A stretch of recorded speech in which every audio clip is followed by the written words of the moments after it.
Tonight, dogs from most countries around the world can now no longer be rescued and brought to Canada. Today's a really dark day for anyone who cares about dogs or is engaged with international dog rescue. Beginning today, Canadian Food Inspection Agency is banning commercial dogs from more than 100 countries from entering Canada. Plus, it also drives home for me the importance of societally us addressing the issue of domestic abuse. A Vaughan man is facing first-degree murder and arson charges after allegedly stabbing his wife and setting their house on fire. And fires, and it's hit in the air, line drive, left field, and there it is. The Blue Jays hoping to clinch that wild card playoff spot tonight as the Yankees' Aaron Judge makes history in his final game in Toronto. Good evening, I'm Kelda Yoon, and yeah, the Jays were hoping to clinch that wild card playoff spot tonight. Unfortunately, it just wasn't meant to be. The Jays losing to the Yankees 8-3, but it was still a game to behold because some history was made tonight. Greg Ross joins us live from the Rogers Centre with more. And Greg, Jays fan, unfortunately, they didn't get what they came for, but at least they got to witness some baseball history tonight. Well, that's right, Kelda. I mean, all week, the eyes of the baseball world have been on this series between the Blue Jays and the Yankees, wondering if Aaron Judge would make history, home run history, that is. He came into this series sitting on 60 home runs for the season. That's just one shy of the Yankee and American League record held by Roger Maris at 61. So fans wondering if, number one, in this series he would tie that record and possibly surpass it. Well, he went into tonight's game still sitting on 60 after being held homerless in the first two games of the series, but then this happened in the seventh inning tonight. And fires, and it's hit in the air, line drive, left field, and there it is. Aaron Judge has tied Roger Maris's American League record with his 61st home run on the season.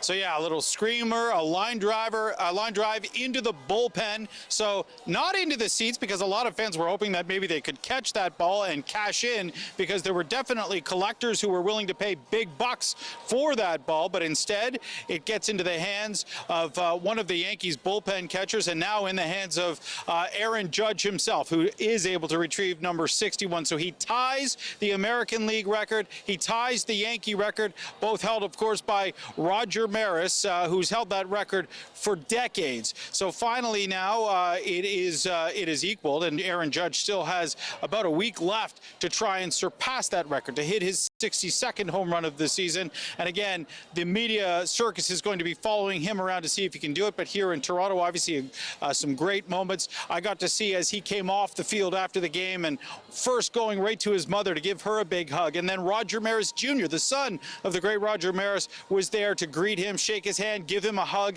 and congratulate him on equaling the great record that was held by his father for so many years. Yeah, definitely a cool moment. And so back to the Jays, Greg, the team didn't clinch that playoff spot tonight, but they are still expected to make it. What happens now?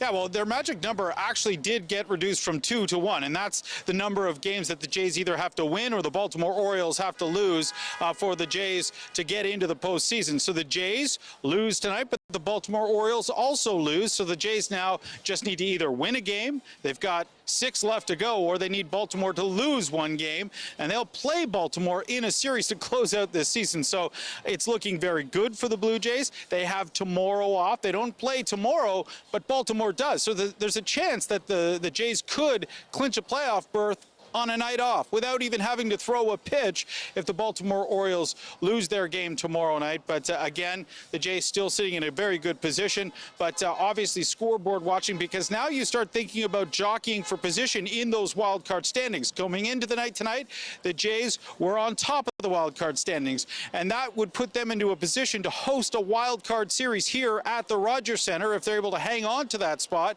And that would be 3 games all played here at the Rogers Centre. If they fall out of top spot, that means they're going to have to go on the road for 3 games. They'd rather play them here. There's no doubt about that, Kelda. So these last 6 games of the season, still very meaningful, still very important. Absolutely. Thanks so much, Greg. That is our Greg Ross reporting live for us tonight. The Canadian government has begun its ban on foreign rescue dogs. Back in June, the Canadian Food Inspection Agency announced it would soon be banning the import of dogs from more than 100 countries. They said it's in an effort to stop the spread of rabies. But advocates are speaking out tonight, saying there are better alternatives and that the ban will only do harm. Tyler Cheese has more.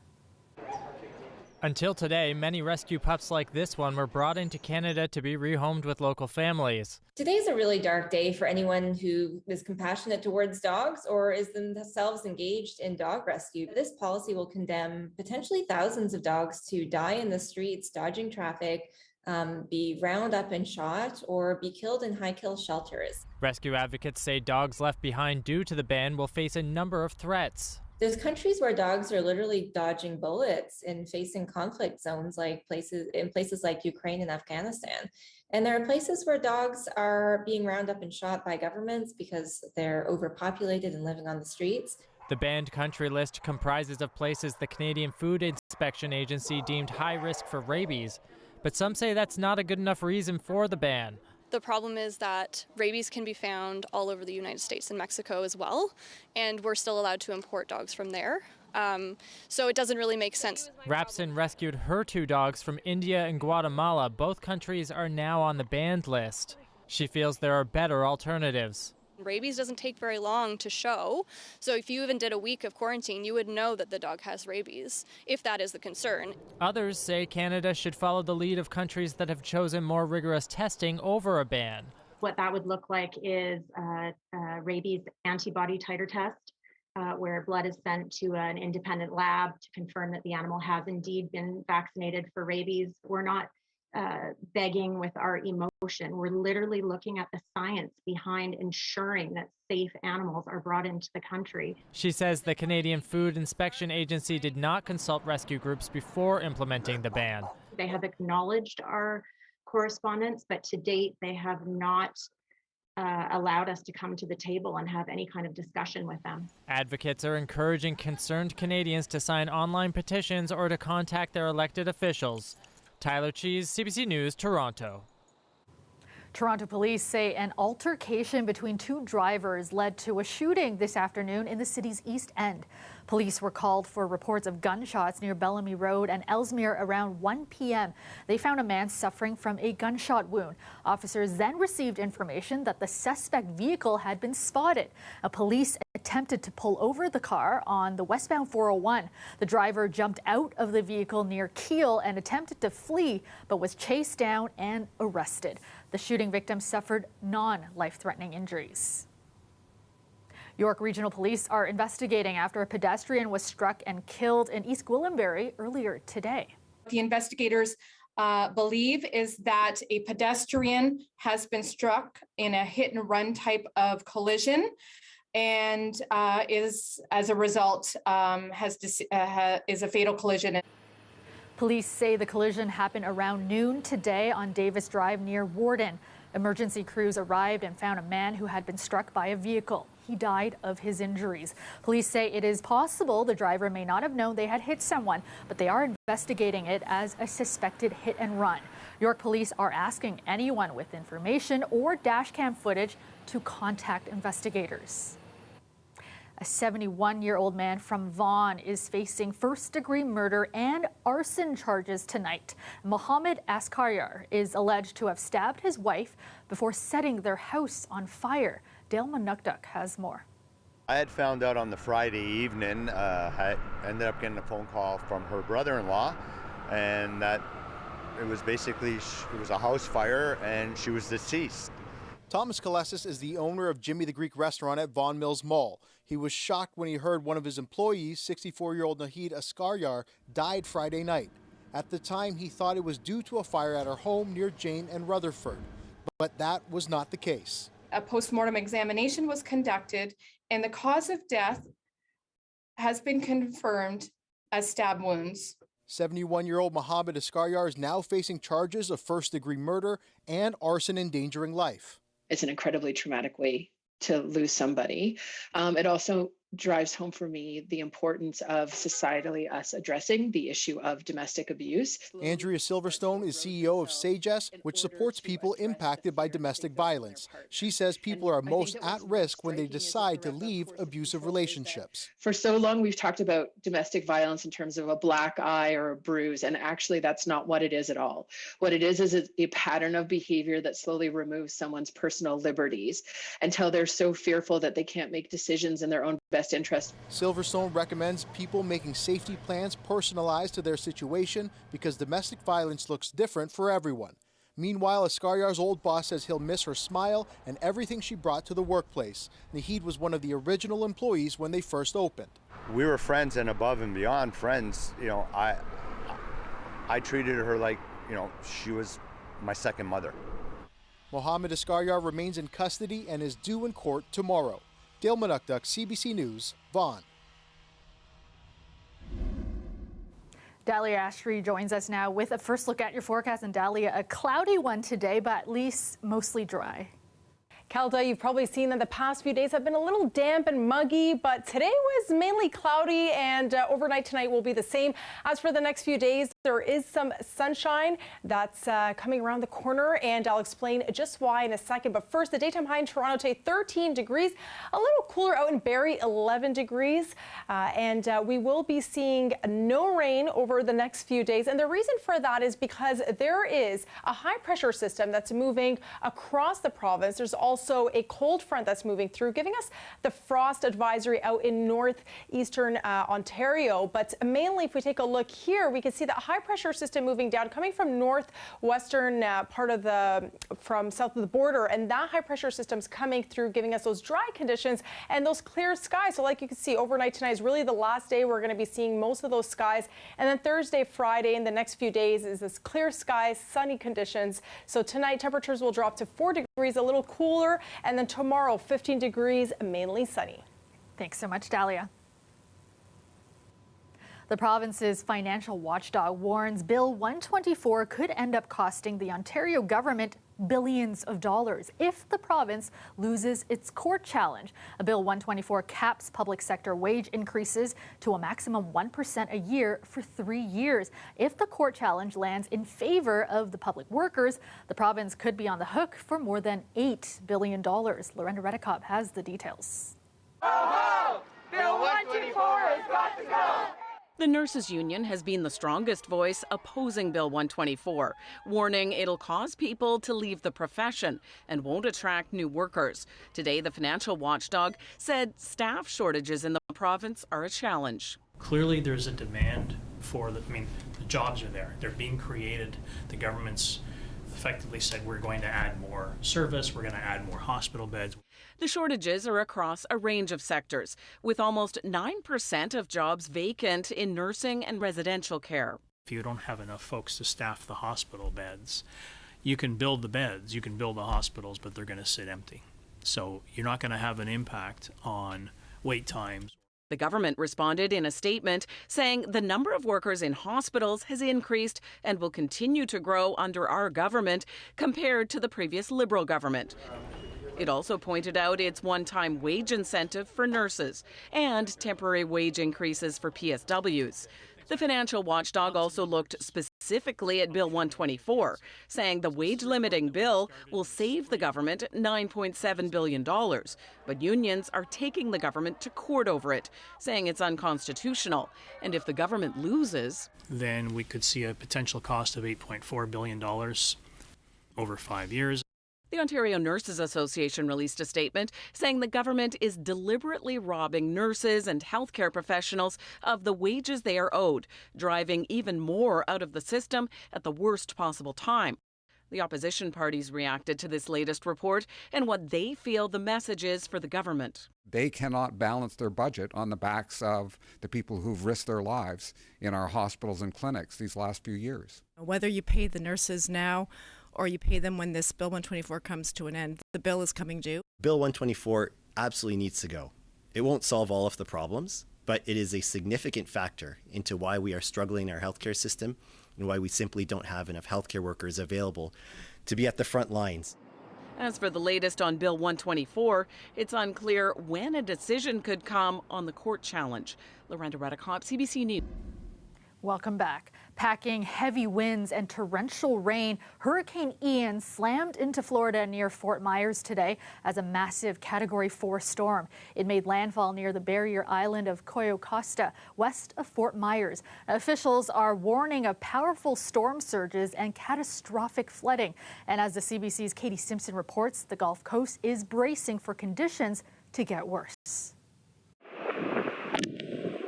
The brunt force of Hurricane Ian delivered the punch so many had feared.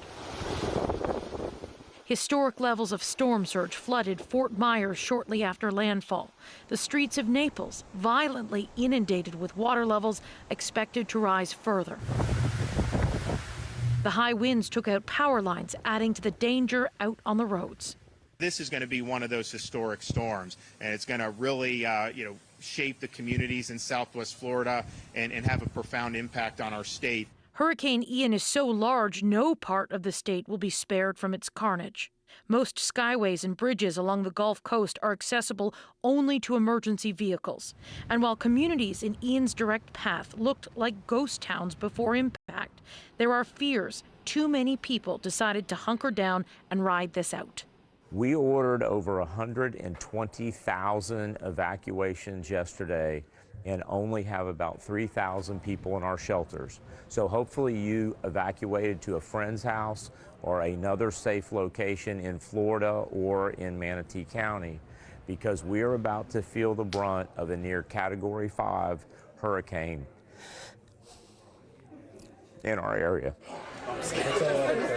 At the Federal Emergency Command Post in Washington, D.C., coordinators finalized their response strategy with the help of the White House. I made it clear to the governor and the mayors that the federal government is ready to help in every single way possible. But that help can't really begin until it's safe enough for first responders to hit the ground. With hours of heavy rain still to come, people who need assistance have no choice but to wait. Katie Simpson, CBC News, Washington. Back at home, the Prime Minister took a look firsthand at the devastation left behind in Port aux Basques, Newfoundland, days after Fiona ripped through Atlantic Canada. One part of the country is hurting, the rest of the country delivers for that part of the country. This is how this country works.